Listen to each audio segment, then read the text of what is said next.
Comment trouver une cote à 10 en paris sportif, les amis? C'est pas si compliqué que ça.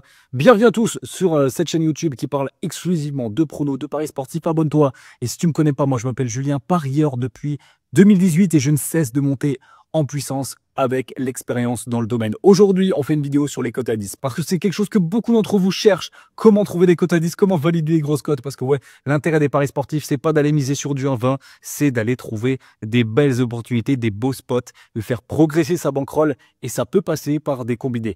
Beaucoup de gens qui parlent de gestion de bankroll diabolisent les combinés, mais tout est une question de gestion de mise. Si tu mises un faible pourcentage de ta bankroll sur des gros combinés, c'est littéralement quelque chose qui peut faire exploser ta bankroll en cas de bon run. Alors qu'au contraire, même si ça passe jamais, si ton pourcentage est adapté, bah, tu t'en sors largement avec tes safes et tes cotes aux alentours de 2 que tu arrives à faire passer.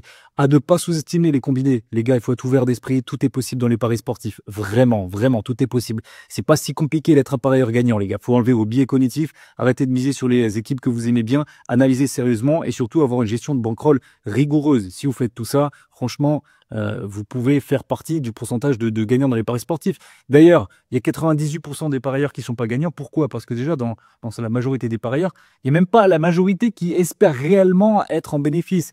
C'est des mecs qui vont mettre 10, 15 balles parfois sur BetClick pour essayer de vibrer un petit peu devant la Ligue des Champions, devant l'Euro, la Coupe du Monde ou alors leur équipe de cœur le week-end. C'est même pas des mecs qui ont une vraie espérance de gain, qui ne sont même pas là pour l'espérance de gain. Donc voilà, si vous avez déjà envie de gagner en paris sportif, vous faites déjà partie peut-être du top 20. Et ensuite, dans ce top 20, il va falloir vous perfectionner pour arriver jusqu'au top 2% et être gagnant. C'est pas si compliqué. Alors, comment est-ce qu'on trouve une belle cote à 10? Il y a deux trucs à prendre en compte.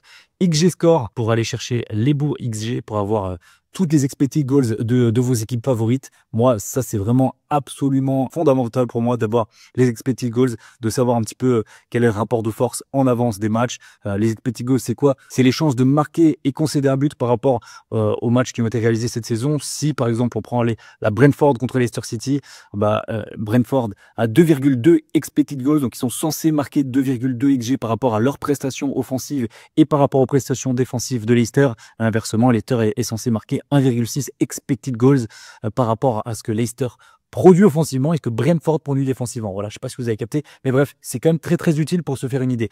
Deuxième truc que j'utilise, et ça c'est fondamental vraiment, c'est SoccerStat les gars, pour aller voir la map de la saison de chaque équipe. Alors moi je construis ma cote à 10 avec des petits combinés. Qu'est-ce que j'appelle petit combiné? Entre 3 et 4 matchs maximum. Pourquoi pas 2? Parce que ça ferait prendre trop de risques sur 2 matchs seulement. Pourquoi pas 5? Ça ferait prendre trop de risques parce que trop de matchs. Voilà, sur 5 matchs, forcément, t'en as un qui va douiller. Sur 2 matchs, si tu veux une cote à 10, il va falloir prendre des très grosses cotes. Donc la probabilité que ça passe et que les deux passent en combiné, elle est élevée. 3-4 matchs, c'est bien. Ensuite, on oublie le match de vendredi 21h. Je vais faire sur la première ligue de ce week-end. On oublie le match de vendredi 21h. C'est le truc qui peut te mettre complètement à côté de ton week-end. Tu perds déjà vendredi, t'es saoulé. Regarde tranquillement le match de vendredi et tu te concentres. Ensuite, ce qu'il faut faire, on commence par prendre une victoire à l'extérieur. Et ce sera une seule victoire à l'extérieur et il faut que la cote elle soit au-dessus de 2. Moi, j'ai choisi de prendre Newcastle, 2,28. Pourquoi Newcastle? Parce que c'est une équipe très irrégulière. Donc, ils sont capables du meilleur comme du pire. C'est ça qui m'intéresse. Là, en XG, ils sont donnés légèrement favoris contre Crystal Palace. Et pourquoi ça m'intéresse? Parce que donc, je vous ai dit qu'ils sont très irréguliers, Newcastle. C'est le profil d'équipe qui est irrégulier. Justement, on va pouvoir profiter de ces irrégularités pour avoir une cote au-dessus de 2 à l'extérieur, certes, mais pour une équipe qui est capable de gagner des matchs. Ils gagnent contre Arsenal, ils gagnent contre Nottingham. Le dernier match, ils ont perdu, ils ont fait un non-match 2-0, perdu à domicile contre West Ham. Donc voilà, soit tu auras une réaction, peut-être un match nul, mais en tout cas, je ne vois pas perdre, d'autant plus que Crystal Palace, ils sont claqués cette saison. Ils ont gagné un seul match dans toute la saison. Donc voilà, une belle cote pour commencer. C'est le type de match que j'aime bien. Dans un combiné, je parle. Donc là, on a 2,28, c'est vraiment, vraiment pas mal. Ensuite, on doit trouver une double chance à l'extérieur. Et là, ça, c'est peut-être le plus dur. Parce que double chance à l'extérieur pour avoir une belle cote. Donc, soit tu prends New 60, pas mal, hein, 2,73, c'est une belle cote. New Leicester à 2,07.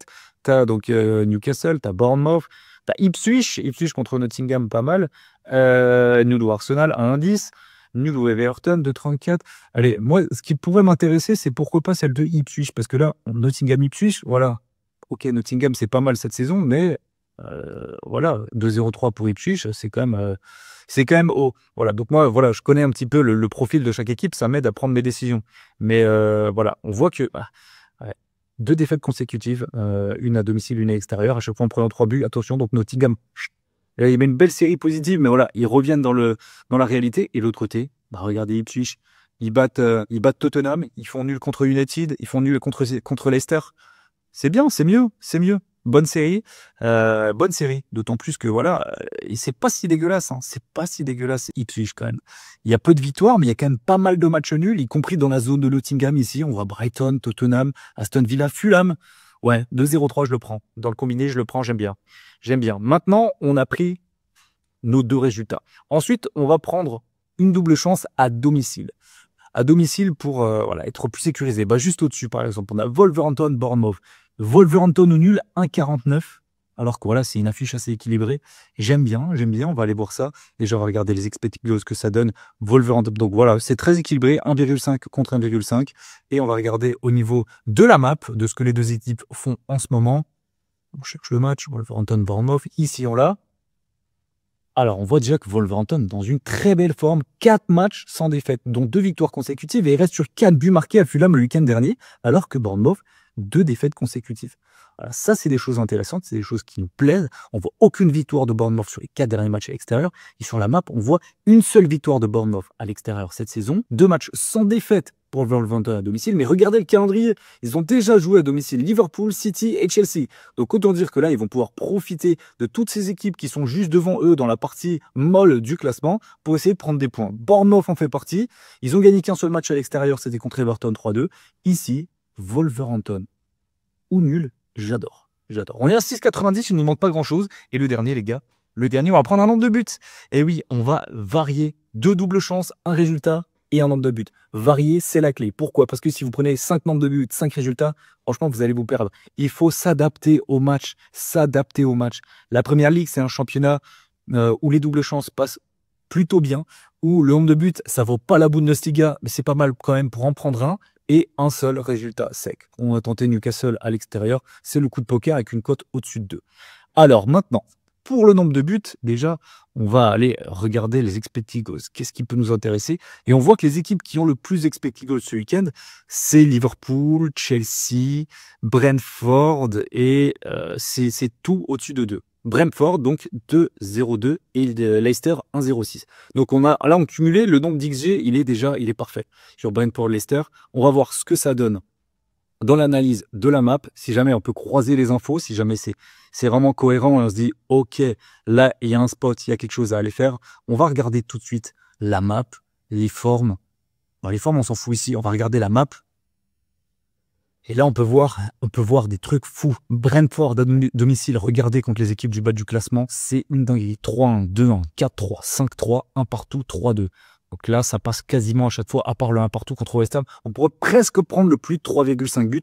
Leicester à l'extérieur, donc contre les équipes du bas du classement, 3-2 Southampton, 2-2 Crystal Palace, 1 partout Ipswich, 3-0 United, 2-1 Fulham, 4-2 à Arsenal pour le haut du classement. Magnifique, ça passe dans 90% des cas. Donc là, on va prendre directement le plus de 2,5 buts sur Brentford-Leicester. La cote, vu l'affiche, devrait être pas trop mal. Elle est à 1,48, c'est pas fou. Mais voilà, en combiné, on arrive à 10,21 les gars. On y est. On y est. C'est un bon pronostic, un bon combiné pour faire du x10 potentiellement. Je dis pas que ça va passer, hein. C'est du foot, c'est du sport, mais je dis que c'est bien analysé, que c'est stratégiquement bien réfléchi. Donc à partir de là, on pose et on regarde. L'important, c'est d'adapter son pourcentage de bankroll à la cote. Voilà, une cote à 10, c'est risqué, c'est sûr. Donc adaptez vos bankroll. Si vous avez 100 euros, vous n'allez pas mettre 50 euros sur la cote à 10. Vous n'allez même pas mettre 10 euros sur la cote à 10. Ce serait une connerie. Vous allez mettre moins que ça, moins que 5 euros. Et même si vous mettez que 1 euro, ça fait 1%. Si vous gagnez, ça fait 10% de gain sur la bankroll. Si vous perdez, bah vous avez 10 fois la chance pour être à l'équilibre. 10 fois une cote à 10, bien analysé comme ça passe. Ça passe. Et après, vous pouvez toujours prendre moins de risques. Hein. Vous mettez 10 centimes, 20 centimes, comme vous voulez. L'important, c'est le pourcentage de bénéfice. Voilà. Après, libre à vous aussi si vous avez des stratégies de bankroll plus ou moins agressives en fonction de votre aversion au risque. Voilà, vous pouvez adapter. Vous pouvez adapter. Moi, je conseille un petit 1%. 1% sur ce combiné-là, je pense que c'est intéressant. Voilà, dites-moi dans les commentaires, ces gars, si vous avez apprécié la vidéo. Moi, je vais valider ce ticket tranquillement. D'ailleurs, Ce ticket, je vais le valider et le montrer. Et tous les autres du week-end d'ailleurs, et tous les autres des jours à venir dans mon canal Telegram. Le canal Telegram, les gars, c'est quoi? C'est l'application de messagerie numéro 1 dans les paris sportifs. Si vous voulez recevoir tous mes pronostics, vous rejoignez mon canal Telegram. Le groupe est public. Vous faites juste votre demande d'adhésion en dessous dans les commentaires. Je vous accepte et vous pouvez directement suivre mes pronostics. Vous recevez des notifications. C'est hyper pratique. Merci à tous d'avoir suivi la vidéo et on se retrouve très vite pour du nouveau contenu. Ciao, ciao!